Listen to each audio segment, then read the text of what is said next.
and today I'm going to be talking about how to use technology, specifically online education or MOOCs, to help educate poor people across the world and also to help alleviate poverty. And this is just a brief run-through of what I'll go through today, talking about the topic of using MOOCs and specifically applying it to the underprivileged and impoverished Chinese. I'll go through some good articles that have already been referenced and are very high-quality articles, and how I will basically rewrite those papers with new information and update them with information from my survey results.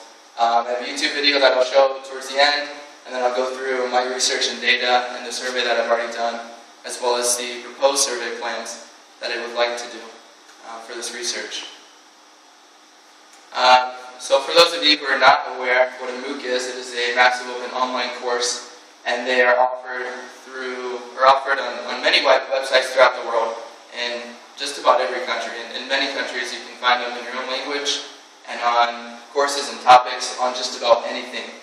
Many of them offer free education, but some of them also have the marketing model and operate with a freemium or premium, meaning that they'll give you the freemium, meaning that they give you some videos and education for free and make you pay a small amount for some more, or the premium, you pay a small amount in comparison with the traditional university to access their courses and their database.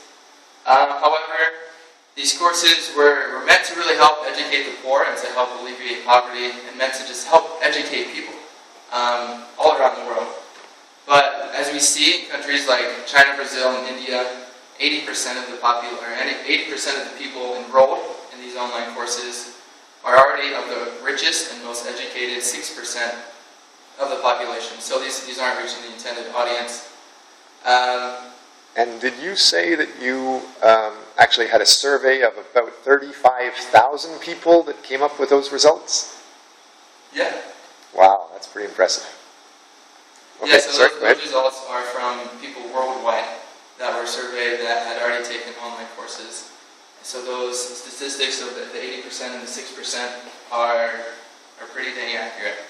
And over here, I threw this picture, and this is an interesting video you can watch on YouTube of how the wealth distribution is way out of whack. The richest 1%, the top 1%, make about 380 times the average U.S. working class citizen, and that's crazy. That's a lot when you think about it. So using this online education can certainly help even that distribution out a little bit, or certainly help some people out of poverty. So why did we choose China?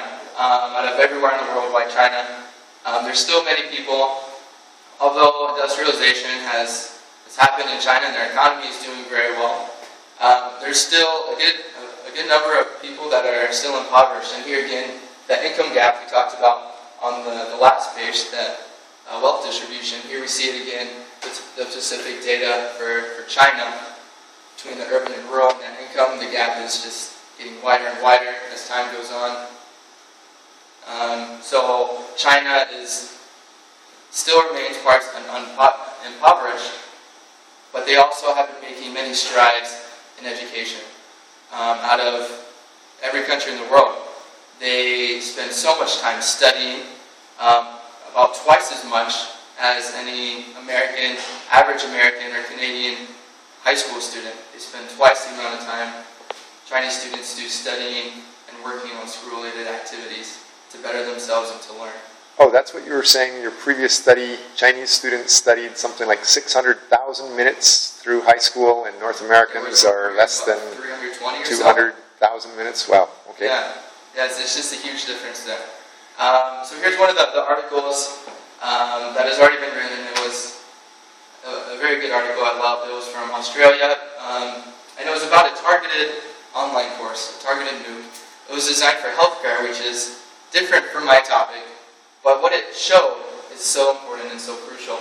It showed that tailored MOOCs, or the MOOCs that were tailored to the educational needs of their target audience, were a lot more effective. The completion rates were higher, there was more diversity among the students. It wasn't 80% male, or whatever the statistics were, and the majority of them with a bachelor's degree or master's degree. With this MOOC, only 17% had an education beyond a bachelor's degree, which was significantly lower than what those worldwide results of the 35,000 people had shown. Translation MOOCs that are focused are far more successful, and that's the idea that we want to implement when we go to China. We want to take these online courses and specifically adapt them to the culture and to our target audience to really help them learn and develop professionally. That sounds like a really interesting article. Is this the article you were just talking about, or is it something later that you will show on your reference list? These are two other articles that are also very good, that have pretty good SACI factors, meaning that they, out of all of the papers and journals in the world, the higher the ranking. 1.2 is definitely above average, but there are some other journals that are even higher than this that I've cited and used. But a rating of 1.2 and 0.9 is relatively high compared to some of the other magazines. That's the same quality as Harvard Business Publications, correct? This is, I believe, higher. Great. So it's smarter than Harvard stuff. Wow, good stuff to reference. And these are kind of just a summary of those two articles that were on that last page. Both are about exactly what I want to do, examining the culture experiences when it comes to online courses and applying them to China. And these articles did a good job talking about that and giving me some more background information when I go into doing my own research of how I can do that more effectively and be successful at it. So here's just some list of some other references. And here are some statistics from my research that I did. Just this past spring, 2014, I did some research studying Korean students and American students. I showed them clips of two different MOOCs, two different online courses that were very different in nature, in their teaching styles. And then I asked them to comment on, what did you think about those? What are their thoughts? And it was interesting I have a couple of their comments written down, I believe, that one of them said, I feel confused when I saw this one, because his pronunciation was so different for me. And that was a Korean student commenting on an Indian, a guy from India who was presenting a course about management.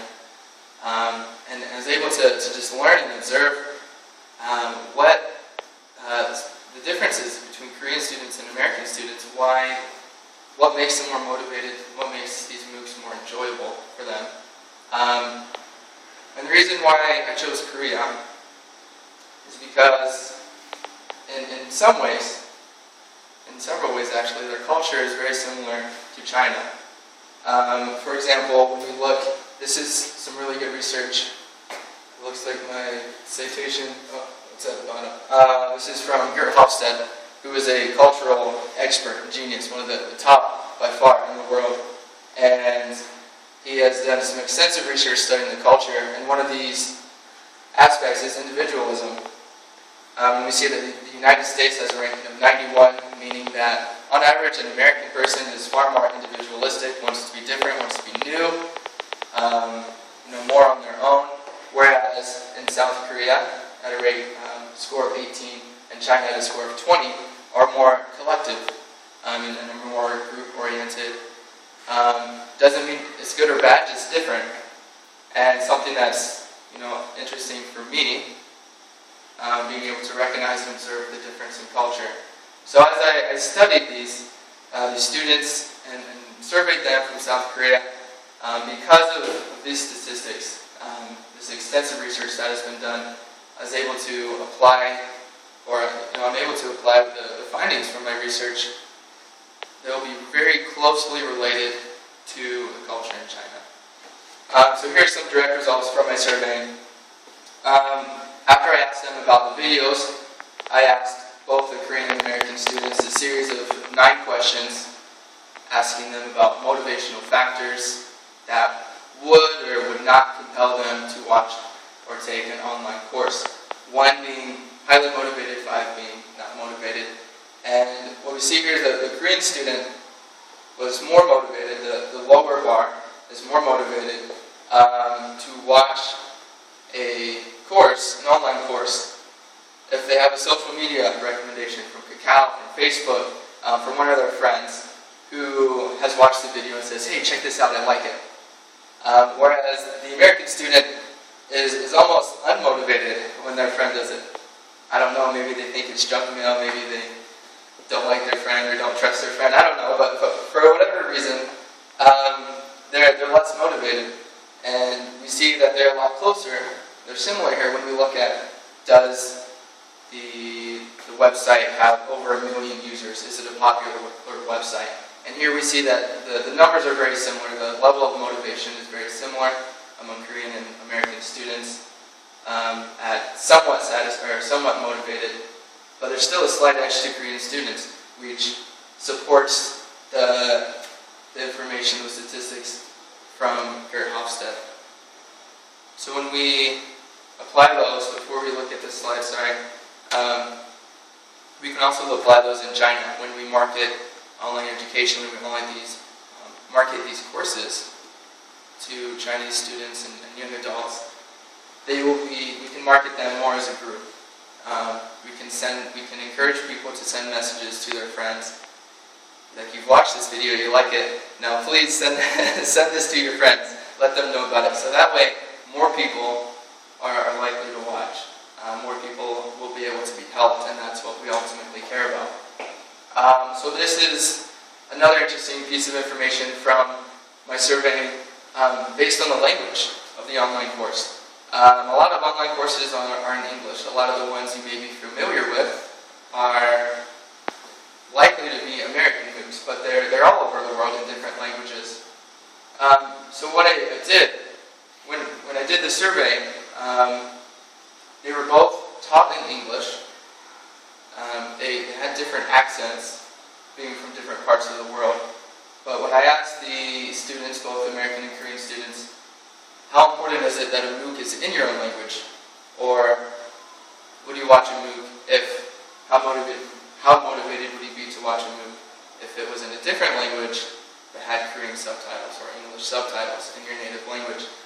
And we see almost a mirror image here. The American students are very motivated if it's in their own language, in their native language, but if it's in a different language and just has English subtitles, they're not very motivated at all to watch it. and with the Koreans, it was just the opposite.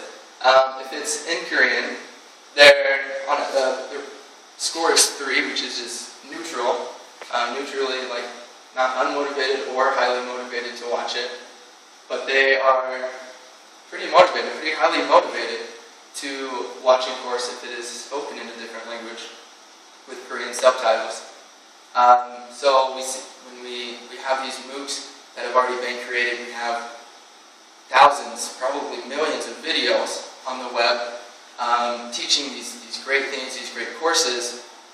And what we need to do is we just need to translate them. We can put subtitles on them, because when we go back, linking that culture, again back to Gert Hofstede, when we keep in mind the similarities between Korean and Chinese culture, and we also think about, from a student's perspective, how much they like to learn English, which is also very similar between Korea and China, that just simply putting subtitles on these MOOCs seems to be a very effective way, based on the research and done by my own surveying and by Hofstede, that it can be a very effective way to market MOOCs to these underprivileged people and help them really engage with the material and learn. So here's the data that's from those results, just from those 2 questions. You see, generally, with the Korean students, higher scores in the top row, lower scores, meaning more motivated when they have subtitles in their native language, and then just the opposite for the most part with the American students. So this is similar to the research presentation you presented earlier. Although Hofstede is the biggest expert in culture, you were talking about how there's Champagnat and Schwartz, and they were identifying, for example, the idea of prestige and image and relationship to others, versus North Americans like to have a relationship just to themselves. They want to be very unique, and they feel that their materials are the best. Other cultures, perhaps Korea, as you have identified, feel it's more special to be in a big group than alone, and they think it's more special to have American materials or foreign materials, imported materials, rather than domestic materials, which is popular around the world. That's very interesting, and it relates to your previous research. Absolutely. Great. And,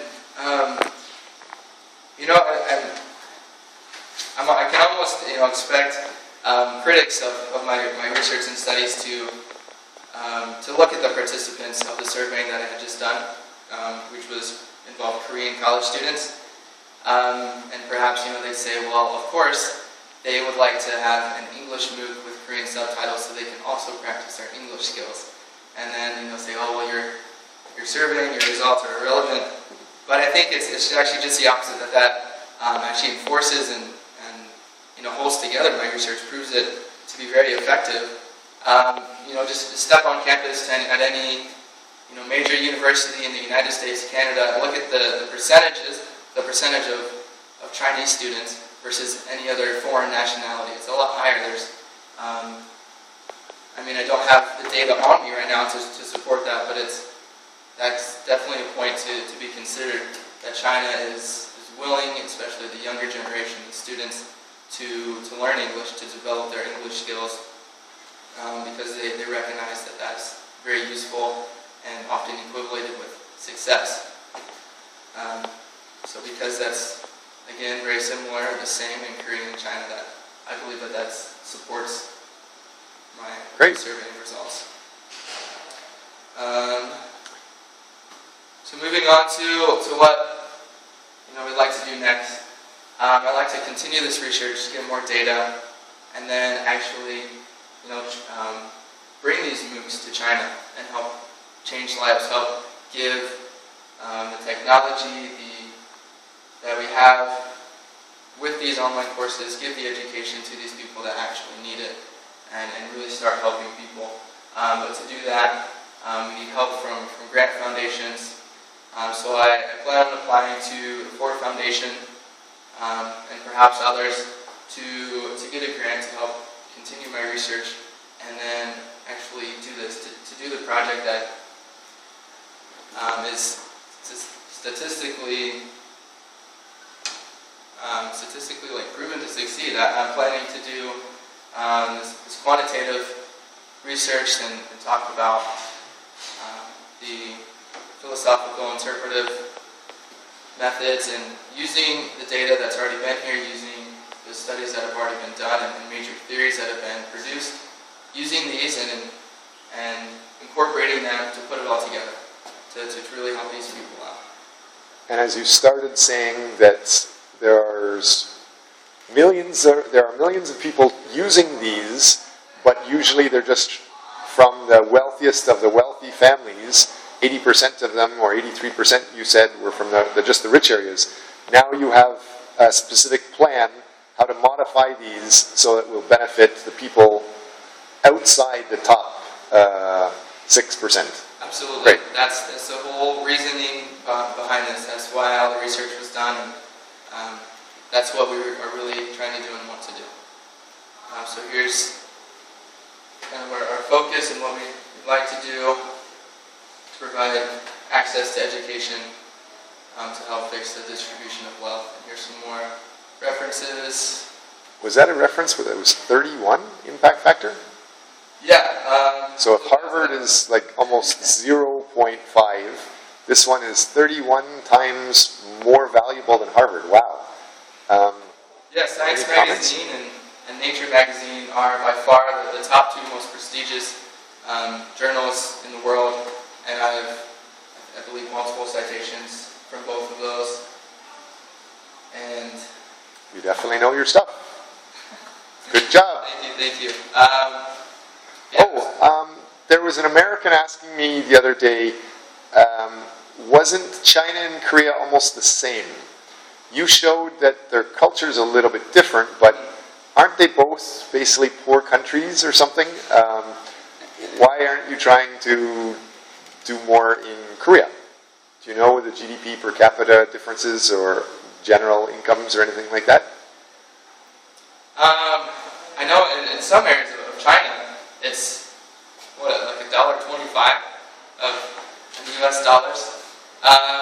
And definitely there's poverty and people in need in Korea as well.